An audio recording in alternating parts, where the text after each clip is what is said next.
Brian Heywood is a name you're hearing more often these days. While relatively new to the political scene, he appears to be more than a flash in the pan. So I sat down with him to hear his story and share it. My name is Brian Heywood.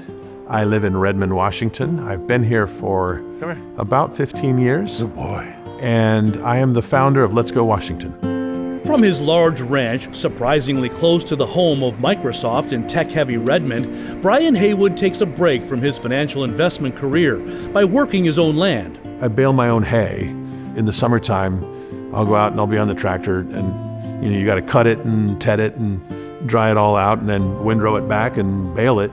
And all of those things are super enjoyable things on a tractor when I'm just by myself thinking. Increasingly, what Heywood finds himself thinking about is what needs fixing in Olympia, and that's where Let's Go Washington comes in. But getting here has been a journey that started in an unlikely place. I was born in a little tiny town in northern Arizona. Neither of my parents got a degree. They had a tiny little bit of college, but then got married and had kids and started a family and went right into that sort of, you got to earn money every day or your family goes hungry kind of mode. But lack of money growing up did nothing to limit his dreams. I was really into politics as a little kid. Since the time I was 6, 7, 8, I said, I'm going to be the President of the United States. I remember my family making a big deal that they weren't going to vote for Ford, they were going to vote for Reagan, and I listened to him and I thought, oh, that's what I want to do. I want to be like that guy. Politics would have to wait. Another passion was business, making money, then investing so it could work. Heywood always had an odd job while in school and never stopped dreaming big.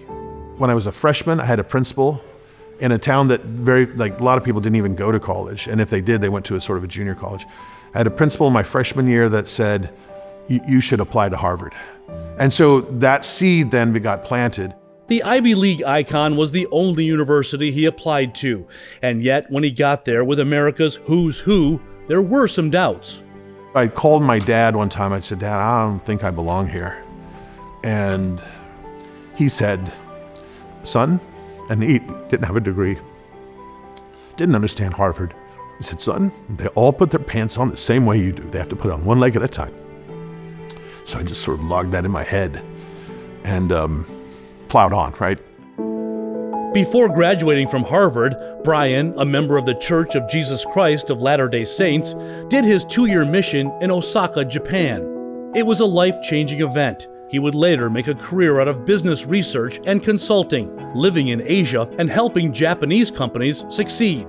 Later, he moved to Northern California and started an investment fund where he would have stake in those companies he improved. We did something quite different and unique in Japan. We wanted to do a friendly activist fund where we would take anywhere from 3 to 10% of a company and become one of the largest shareholders in it, and then work with management to share information with them, help them do research, help them look at what's going on, and help them take a good company and make it great. Faith and family are Heywood's guideposts. He met his wife visiting friends at Arizona State University. ASU had some dances that I would go to, when I was younger, and I would see her there, and I'd ask my friends, who's that? And they all said, she's out of your league. So that made my interest about 10 times higher. When my wife and I got married, our vows were not till death do you part, it's for now and eternity. I believe that I'm married to my wife into the eternities. That gives you an enormously different perspective on what you're doing now with your spouse and with your kids. The LDS faith taught Heywood how to be a public speaker, a leader, and disciplined. It's not a Christmas and Easter type of religion, right? Those are important, hugely important to us, but it's something that you have to live every day.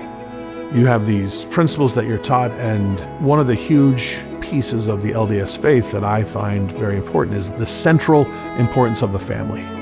Heywood and his wife have 3 children, a son and 2 daughters. In 2010, the family moved to Washington State, where he found land, grows apples for cider, and raises bees for honey, and of course, hay for horses. When I've got a lot of things on my mind or I'm stressing, getting on a horse and going out for a 3-hour ride is something that'll take the stress off. He wants to bring some balance to a state that historically had libertarian leanings, but has been veering left for decades. 40 years of one-party rule. I don't care which party it is. 40 years of one-party rule means you get corruption, you get incompetence, and you get a misapplication of justice or unfair application of justice. Those three things, if you look around Washington state, all of that is happening right now in this state.